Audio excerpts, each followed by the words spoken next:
I was born in Miami, Florida, and I had my mother and my father both in my life.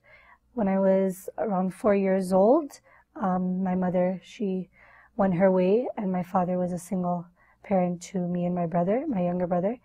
And the lifestyle in Miami, it was very, it was hard. My dad he was around, but he wasn't around, and we were moving from place to place, and there was no stability there, because he had to work all kinds of hours to take care of the both of us. And we came to Toronto, and my dad had a brain aneurysm in '98, and things became a little bit more stable. I had my father's family in our lives, and Toronto was very different from Miami. But my dad, mashallah, he's a very family-oriented person. He's very grounded. He's very open-minded because he came here when he was such a young, at a young age.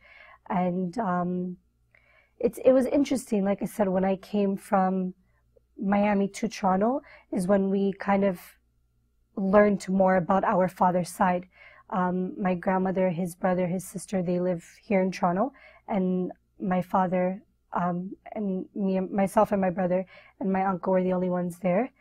My mom was gone, like I said, when I was 4, so I didn't really know too much about her at all. We never talked about her until like maybe 2 years ago. But it was nice coming here. You got the sense of family. You got the sense of, having the different kind of cooking and religion. Like my father's Jewish, so here and there for high holidays we'd go to the temple. I didn't have a religion, right? Like I just did what my father's family did, which was go to the synagogue on only high holidays. They do a Friday night, like it's called a Shabbat dinner. So we did that, which was a sense of being together with the family. But religiously, I didn't know too much. I didn't really understand too much. Nothing was ever explained. And because I wasn't actually considered a Jew in Judaism, because my mother's not Jewish, I never went to like a Hebrew school or ever went to any kind of classes or anything like that. I never converted. I had a fear when I was younger of death. And when my father was sick, I was 9, 10 years old. I would ask some kind of questions, but I didn't know. I believe that there was something that I had to make myself believe, that there was something, that he wasn't just going to be put in a hole and the world was going to continue on. But when I was in high school, I would have like kind of nightmares of death and stuff like this. So I actually signed myself up at a program called NCSY, and it's basically Torah classes on Thursday, and you learn about Judaism. And I went there, and I thought I needed some stability in my life too that would give me some kind of guidance. When I was in Florida, going back and forth, I dropped out of high school. I was just hanging out, doing all kinds of, crazy things, experimenting with my life. And I came back to Toronto, and I decided I really needed a change. I needed something with some kind of morals and values in my life that I didn't have prior to that. My dad was very lenient on a lot of things, and I got away with whatever. And I felt like, I know at 17 years old, I grew up, and I looked for something to have there to fall back on.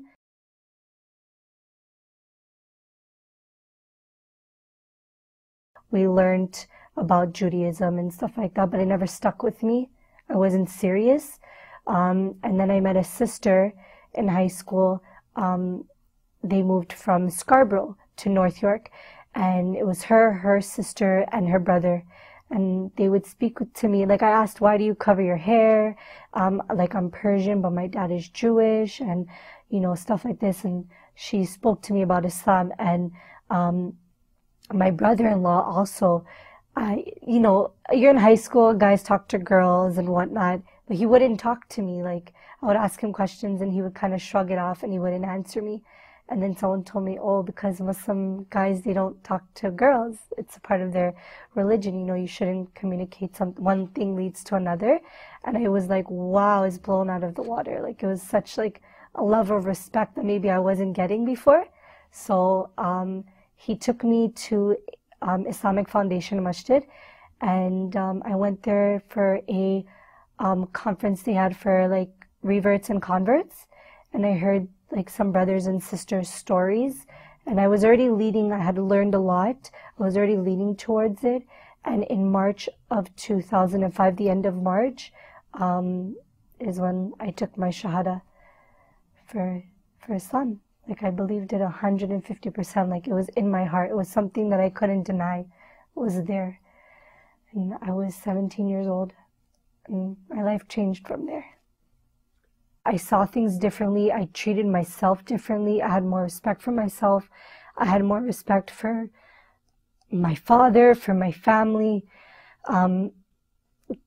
Growing up without a mother, it was very hard for someone to give you boundaries and rules, and my father was always working, and you know, I took things I think a lot more serious. I got back into school, and I had respect, like I said, for my body, for myself, for my mind, for what I believed.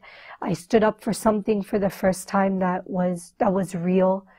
I learned a lot from Islam just because it wasn't really just a religion, it was a way of life. And my teacher saw like an improvement in me, my family saw an improvement in me, and you know, my grandmother was really the only one that was very upset with my conversion. The world changed for me really like at such a young age, and then not too long after that, my father was leaving the country, and I had gotten married, and it was about a year later, and I moved out on my own with my husband, and you know, I started working, and I was still in school. When I first became Muslim, it was like it was a high for me. It was something like I lived for. You know, I could go to the mosque. I felt, you know, like the Islamic community, they kind of took you in. So when my family wasn't there for me, I knew I could go to the mosque, and I had this sisterhood. I had the P4E, and I had the P4E there. I can go there. I met so many people, and you just learn. Like every day is a new learning experience. You're never really stagnant. Whether you fall or whether you know, continue, you're always learning, right? And I'm so young. I'm not even 22 yet. And I feel I have so much more like to gain from Islam. P4E is really about brotherhood and sisterhood for new Muslims. I had a time when I was very depressed, and there were so many things that I was lacking with in my life that were, I was slacking on my religion, you know, and I was able to go there and be straightforward and say, look, you know, Allah is my creator, but at the same time, you know, right now I need someone that I'm able to turn to that's going to be there for me. And they were there for me. And they are there for me. To this day, I'm just getting through a divorce. And alhamdulillah, you know, like I know that at any time I'm able to come here, you know, sit with a sister, a new sister, an older sister from whatever, wherever. And, you know, like I feel like I'm at home. I feel like I'll be okay. I'm able to move on, go, you know, look to the future. They're there to help me set goals for myself. And you know what? Like whatever I need that I can do for myself, that's not a religious thing, they're there for me.